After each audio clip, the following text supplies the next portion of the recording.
میرے محبوب کریم صلی اللہ علیہ وسلم کی زندگی میں نفاست ہے.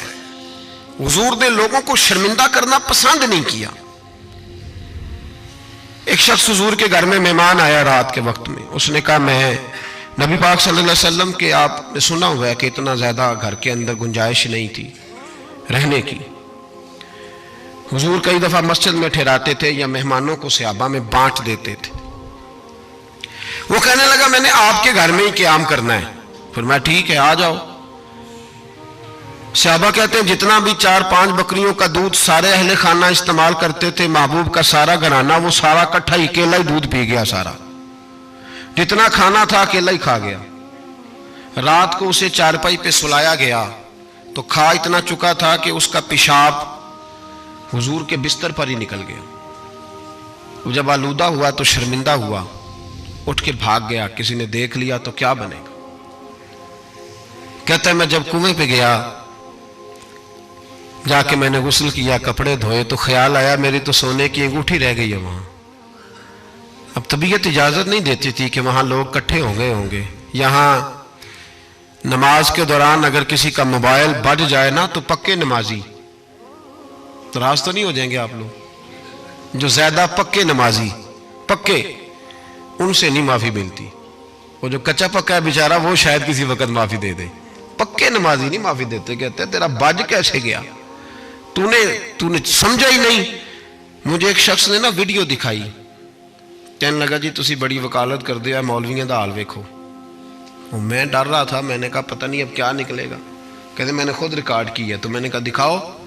ویڈیو میں یہ تھا کہ نماز امام صاحب نے مکمل کی ہے تو دعا کے ہاتھ پھیرے ہی ہیں انہوں نے، تو وہ موبائل لے کے جا رہے ہیں بار بار ٹوٹیوں کے پاس جا کے فون سننا شروع کر دیا. کہنے لگا جی یہ مولویوں کا حال ہے، نماز مکمل نہیں ہوئی فون کان کے ساتھ، تو دوسرے کیسے باز آئیں گے. میں نے کہا یہ تو بہت جرم کیا اس نے، تو اس کا پھر کیا اشر کیا آپ لوگوں نے. کہتے نہیں آپ کو دکھانے لو. میں نے کہا پاگل آدمی، اس کے گھر سے بھی فون آ سکتا ہے.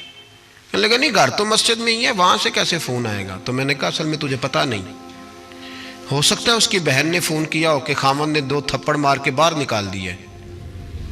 تو وہ ایسا وقت ہوتا ہے جب کھڑا نہیں ہوا جاتا، بات سننی پڑتی. یار معافی نہیں دیتے، ایک ایک جملے پر ایک ایک حرف پر لوگ اعتراض کریں گے، ایک ایک حرف پر کوئی گنجائش ہی نہیں. حضرت سیدنا انس بن مالک رضی اللہ تعالیٰ عنہ فرماتے ایک صحابی اپنے غلام کو مار رہے تھے تو نبی پاک پہنچ گئے. حضور نے فرمایا اسے معاف کر. اس نے کہا کتنی بار؟ ایک جملہ نبی پاک نے کہا تو حضرت انس کہتے ہیں میرے وجود کے رونگٹے کھڑے ہو گئے. اسے معافی دے دے. حضور کتنی بار؟ تو میرے نبی پاک نے فرمایا جتنی بار اللہ تجھے معافی دیتا ہے دے نا اتنی بار. وہ اگر تجھے بات بات پہ پکڑے تو تیرا کیا اثر کرے، سوچنا. اور رب زیادہ قادر ہے تجھ پر. ہم شرمندہ کرتے ہیں لوگوں چھوٹی چھوٹی باتوں پر، چھوٹی چھوٹی باتوں پر ہم احساس نہیں کرتے. احساس کی دولت حسن ہے زندگی میں. اور میرے رسول کا کمال یہ ہے کہ دنیا میں آج جتنا بھی احساس ہے یہ سارا میرے نبی کا دیا ہوا ہے. احساس جتنا بھی اس وقت ہے یہ سارا میرے رسول کا عطا کرتا ہے. اب میرے اعلیٰ حضرت فرماتے ہیں لوگ دنیا میں گزرتے ہیں نا، لوگ گزرتے ہیں تو وہ جدھر جدھر سے گزرتے ہیں نا وہ بستیاں اجاڑتے جاتے. بادشاہ عرب کے بستیاں اجاڑتے تھے. اعلیٰ حضرت فرماتے ان کی مہک نے دل کے غنچے کھلا دیے.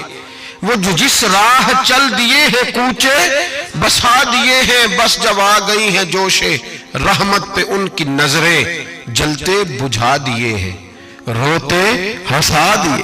یہ کمال تھا میرے رسول پاک صلی اللہ علیہ. وہ شخص کہتا ہے میں انگوٹھی سونے کی رہ گئی تو دل میں خیال یہ تھا کہ واپس جاؤں گا تو وہاں تو حالات ہی بڑے گڑبڑ ہوں گے، لوگ اکٹھے ہوں گے، شرمندگی ہوگی، میں پیشاب کر رہا ہوں بستر پہ، حال بڑا سخت ہوگا، اتنے لوگوں کا سامنا کیسے کروں گا. لیکن مجبوری تھی، انگوٹھی سونے کی تھی، بڑی قیمتی تھی. کہتے ہیں اس انگوٹھی کی مجبوری نے مجھے شرمندگی کا سامنا کرنے پہ مجبور کیا.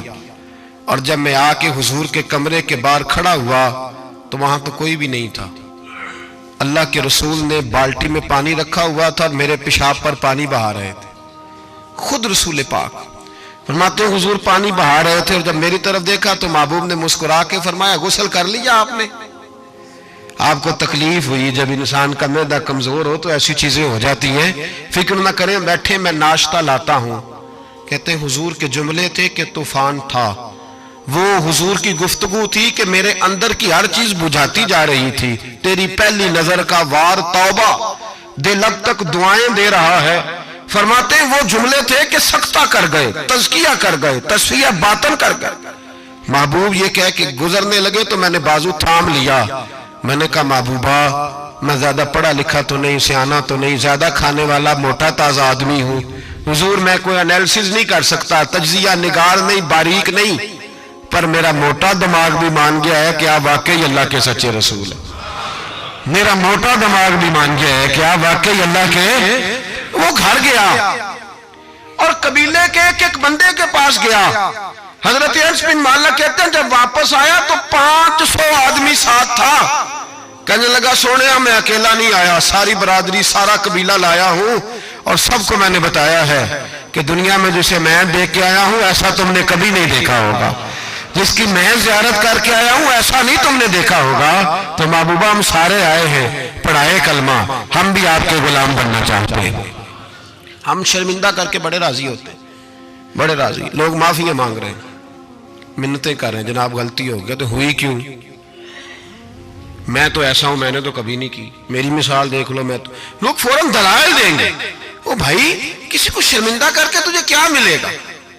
کسی شخص کو تھوڑی دیر کے لیے جھکا کے تیرے نفس کی کون سی تسکین ہے جو حاصل ہوتی، تیرے وجود کے اندر کون سی؟ اور ناراض نہ ہونا، یہ ہر طبقے کا معاملہ ہے، جتنا کوئی اس کے نیچے ایک آدمی ہے یا 2 آدمی ہے، وہ روب ڈال کے خوش ہوتا ہے، وہ اس کو پریشان کر کے نیچا دکھا کے راضی ہوتا ہے۔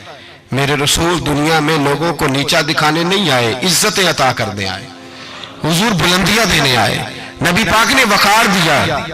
میں کبھی کبھی پریشان ہو جاتا ہوں جب لوگ آ کے کہتے ہیں نا بچی کی شادی ہے، تعاون کریں کرائیں، تو ایک سوال ذہن میں آتا ہے کہ کس پہلو سے تعاون کریں؟ بچی کی شادی پہ کھانا پکانا فرض ہے؟ بولیں تو صحیح نہیں سنا کبھی؟ جہیز دینا، کس چیز کا تعاون کریں بتائیں؟ کرنا چاہیے۔ میں اپنی بساط بھر دوستوں کی توجہ دلاتا ہوں کہ یار یہ ضروری ہے، اس کے ساتھ تعاون کریں، لیکن سوال میرا یہ ہے کہ اس میں فرض کون سی شے ہے؟ وری دینا فرض ہے، زیور ڈالنا، کس بات کی تعاون، کس بات کا کرائیں؟ اگر کوئی ہم سے اس کا شرعی تقاضا پوچھے تو کیا جواب دیں اس کو؟ میرے پاس کوئی استفتاء لے کے آتا ہے تو میں کیا جواب دوں گا؟ اس میں کون سی شے ضروری ہے؟